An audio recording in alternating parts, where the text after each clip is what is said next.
Movie की शुरुआत में हम एक कपल को देखते हैं जिसके अंदर हस्बैंड का नाम आंद्री और वाइफ का नाम वाती था। दोनों एक जगह पर बैठकर नमाज पढ़ रहे होते हैं जिसके अंदर वो बार बार कह रहे थे कि उनको जॉब मिल जाए, उनका सारा कर्जा क्लियर हो जाए और उनके पास पैसे आ जाएं। यानी कि उनकी फाइनेंशियल कंडीशन काफी खराब थी। अब उसी वक्त वहाँ पर अचानक से बारिश होने लगती है जिसकी वजह से दोनों को वहाँ से घर लौटना पड़ता है। अब घर जाकर वाती को पता चलता है कि वो माँ बनने वाली है, पर ये बात वो अपने हस्बैंड को नहीं बताती। अब आगे दोनों जब खाना खा रहे होते हैं तब वाती की नजर न्यूज़पेपर में आए एक जॉब के ऊपर जाती है जिसमें काफी अच्छे पैसे मिल रहे थे, जिसके बदले उन्हें बस एक ग्रैंड माँ की केयर करनी थी। अब इस अपॉर्चुनिटी को देखते ही वाती इस काम को करने का मन बना लेती है और अगले दिन दोनों दिए हुए पते पर पहुंच जाते हैं। यहाँ पर आने से पहले दोनों ने ऑलरेडी डिसाइड कर लिया था कि उन्हें वहाँ पर क्या बोलना है और यहाँ पर हमको ये पता चलता है कि वाती नर्सिंग में ग्रेजुएट है और आंद्री पहले हॉस्पिटल के मॉर्चुअरी में काम किया करता था, यानी कि मुर्दा घर में। दोनों अब इस पते पर पहुंचकर काफी ज्यादा हैरान हो जाते हैं क्योंकि यहाँ पर ये वैकेंसी घेदोंग फैमिली ने निकाली थी जो कि बहुत ही अमीर थी,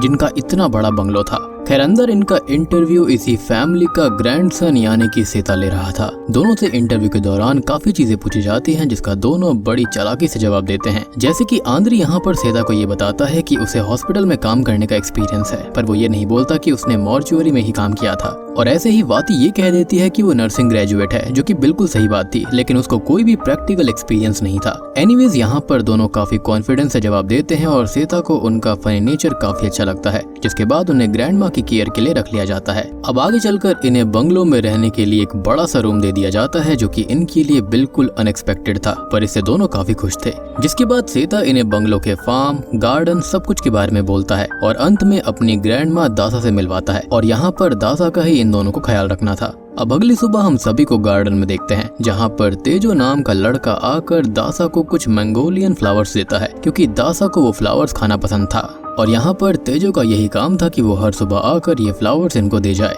फिर सेता वाती और आंद्री को सारा काम समझाकर अपने काम से बाहर निकल जाता है और मोस्टली वो काम के चक्कर में बाहर ही रहा करता था, इसलिए उनको यहाँ पर केयर टेकर चाहिए थे। खैर आगे हम वाती को दासा को खाना खिलाते हुए देखते हैं, पर उसी वक्त दासा स्पून को फेंक देती है, जिसे उठाने के लिए वाती जब बेड के नीचे देखती है तब उसे वहाँ पर कई सारे कैंडल फ्लावर्स एक प्लेट में रखे हुए दिखाई देते हैं और तभी दासा उसको ये कहकर धमकी देती है कि उन्हें इन सब चीजों से दूर रहना चाहिए, जो कि वाती को काफी अजीब लगता है। अब अगले सीन में हम वाती को एक शॉप पर देखते हैं जहाँ से बंगलो के अंदर सामान भेजा जाता था और चावल लेते वक्त वाती जब शॉपकीपर से बात करती है तब उसको पता चलता है कि दासा ने 2 शादियां की थी, जिसके अंदर पहले हस्बैंड से उसको 5 बच्चे हुए थे, जिसमें से 2 की मौत हो गई और बाकी 3 दासा के साथ नहीं रहते। बात करें दूसरे पति के बारे में तो उसके बारे में ज्यादा लोगों को नहीं पता, पर सेता अभी उनका एक लौता ग्रैंड चाइल्ड है। इवन दासा के बारे में ऐसा भी कहा जाता है कि उनको काला जादू भी आता है और उन्होंने अपने समय में उसको परफॉर्म भी किया था। कुछ लोग तो ऐसा भी मानते हैं कि दासा की असल एज बहुत ज्यादा है, जो कि वो सबसे छुपा कर रखती हैं।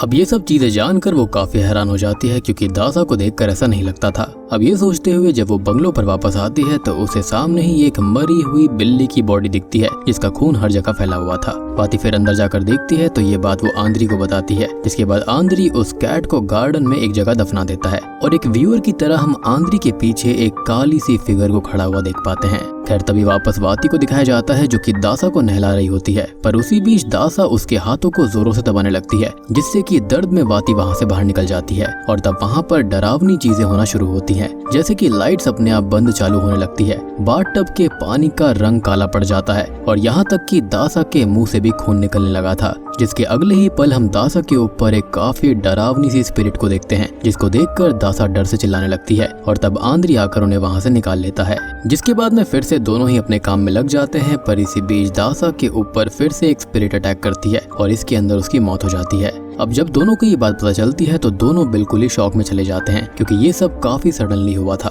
जिसके बाद आंद्री यहाँ से भागने का फैसला कर लेता है, ये सोचकर कि शायद ऑफिसर्स उन्हीं को दासा की मौत का जिम्मेदार ना कह दें, पर वाती उसे समझाकर रोक देती है कि यहाँ से भागने से उन पर और शक आएगा। इससे अच्छा है कि वो दोनों यहाँ से कुछ पैसे चुरा लें और अभी घर के अंदर कोई है भी नहीं तो उनके लिए काफी आसान होगा। जिसके लिए पहले तो आंद्री सीधे मना कर देता है, पर वाती के बार बार कहने पर दोनों पैसे चुराने का फैसला कर लेते हैं क्योंकि जैसा कि मैंने बताया कि उनकी फाइनेंशियल कंडीशन काफी खराब थी। अब दोनों ही सबसे पहले दासा के कबर्ड को खोलने का फैसला करते हैं, ये सोचकर कि शायद उसके अंदर काफी पैसे होंगे, पर काफी कोशिश करने के बाद भी वो नहीं खुलता, जिससे थक कर वहाँ पर वाती सो जाती है। और तभी आंद्री को वो सेम सॉन्ग सुनाई देता है जिसे दासा गाया करती थी। वहीं आंद्री को दासा की स्पिरिट भी दिखती है जो कि उसे हॉन्ट करती है, लेकिन जल्दी ही उसको रियलाइज होता है कि ये उसका नाइटमेयर था। आंद्री को अब रिलीफ मिलता है, पर फिर उसे असल में दासा की स्पिरिट हॉन्ट करती है और इससे डर कर वो वाती को जगा देता है। ये बात जब वाती को पता चलती है तब वो दासा की बॉडी को देखने जाती है और फिर दोनों देखते हैं कि दासा की बॉडी अपने आप बेड के नीचे चली गई थी और ये चीजें इन दोनों के लिए काफी डरावनी थी। जिसके बाद दोनों फैसला करते हैं कि जब तक उनको पैसे नहीं मिलते तब तक वो किसी और को नहीं बताएंगे कि दासा की मौत हो चुकी है। अब अगली सुबह हम तेजो को फ्लावर्स लेकर बंगलो के अंदर आते हुए देखते हैं, पर आंद्री उसे बीच में ही रोक देता है और उससे फ्लावर्स लेकर उसको ये कहता है कि दासा की तबीयत काफी खराब है, इसलिए वो किसी से नहीं मिल सकती। पर उसी वक्त तेजो दासा को विंडो पर देखता है, जिन्हें ग्रीट करके वो वहाँ से वापस चला जाता है और ये देखकर वाती और आंद्री दोनों ही विंडो की तरफ देखते हैं, पर उन्हें वहाँ पर कोई नहीं दिखता। यानी कि यहाँ पर डेफिनेटली तेजो को कुछ ना कुछ पता था जो कि वो इन दोनों को नहीं बताना चाहता। अब आगे इनको ये पता चलता है कि सेता किसी काम से घर आ रहा है और अगर उसे दासा की मौत के बारे में पता चल गया तो काफी दिक्कत हो जाएगी, इसलिए वाती एक प्लान बनाती है जिसके अंदर वो दोनों बॉडी प्रिजर्व करने वाले थे। अब अगले सीन में आंद्री फॉर्मेल्डिहाइड लेकर आता है और उसने ऑलरेडी मॉर्चुरी में काम किया था, इसलिए उसके लिए बॉडी को प्रिजर्व करना कोई बड़ी बात नहीं थी और इसी तरह से वो दासा की बॉडी को भी क्लीन वगैरह करके प्रिजर्व कर देता है। उसी वक्त वहाँ पर सेता भी आ जाता है, जो कि आते ही दासा के पास जाकर उसके फिंगरप्रिंट्स किसी पेपर पे लेकर वहाँ से निकल जाता है और उसे आइडिया भी नहीं होता कि दासा की मौत हो चुकी है।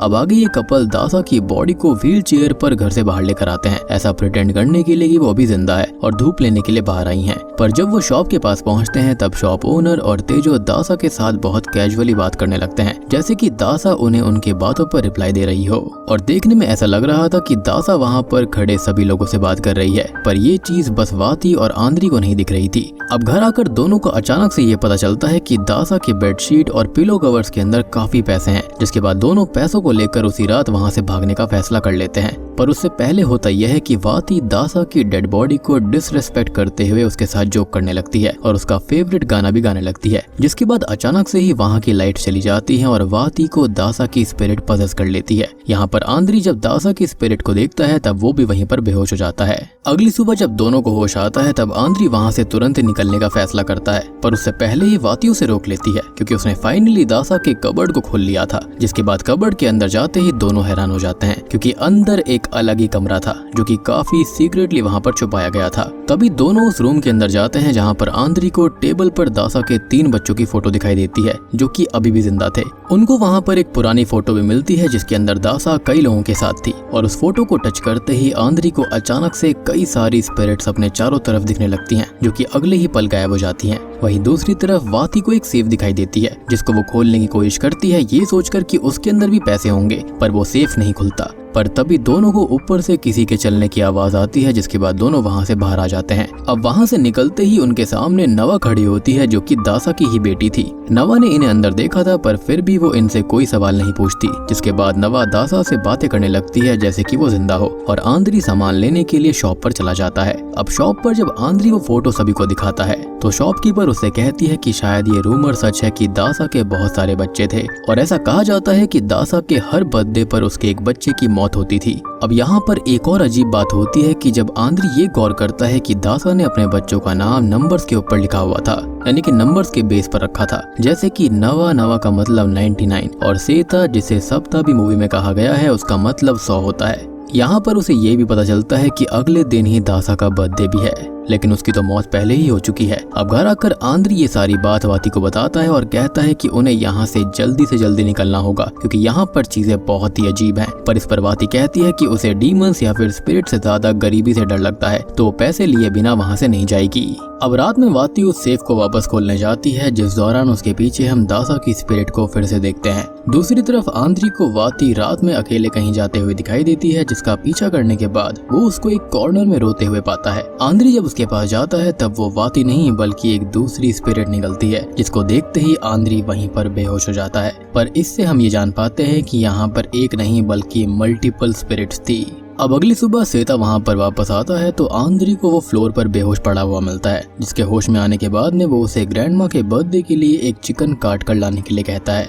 आंद्री भी आगे वैसा ही करता है, पर जब वो चिकन को काटने वाला होता है उसे सामने ग्रैंड माँ यानी कि दासा की स्पिरिट दिखती है और उसे हेलुसिनेशन आता है कि उसने अपनी वाइफ का ही गला काट दिया। अब इससे आंद्री इतना डर जाता है कि वो जाकर दासा की मौत वाली बात सीता और नवा को बता देता है, पर सीता को उस पर भरोसा नहीं होता क्योंकि दासा पूरी तरह से ठीक थी और जिंदा भी थी। आंद्री भी उसी वक्त दासा को जिंदा देखता है, तब उसके होश उड़ जाते हैं। तभी इस कपल में फिर से फाइट होने लगती है, जहां पर आंद्री घर छोड़ने की बात कर रहा था, लेकिन वाती इतना सब देखने के बाद भी पैसे लेकर यहाँ से जाना चाहती है और इसका वो आंद्री को रीजन भी बताती है कि वो माँ बनने वाली है, यानी कि अब जाकर उसने बताई ये बात। और यहाँ पर वाती ये चाहती थी कि उसके बच्चे की परवरिश में किसी तरह की भी कमी ना हो, खास करके पैसे की। अब ये चीज आंद्री को भी एक स्ट्रॉन्ग मोटिवेशन देती है और रात में जब सब पार्टी की तैयारी कर रहे होते हैं तब दोनों फिर से उस सेफ को लूटने जाते हैं और इस बार वो उस सेफ को खोल भी लेते हैं और वहाँ से दोनों को कई सारी गोल्ड ज्वेलरी और ब्रिक्स मिलती हैं, यानी कि सोने की ईंट मिलती है और इन चीजों को वो दोनों ही चुरा कर वहाँ से भागने लगते हैं। पर इससे पहले कि आंद्री रूम से बाहर आता, उसे स्पिरिट अंदर खींच लेती है और गेट लॉक करके उसको टॉर्चर करने लगती है,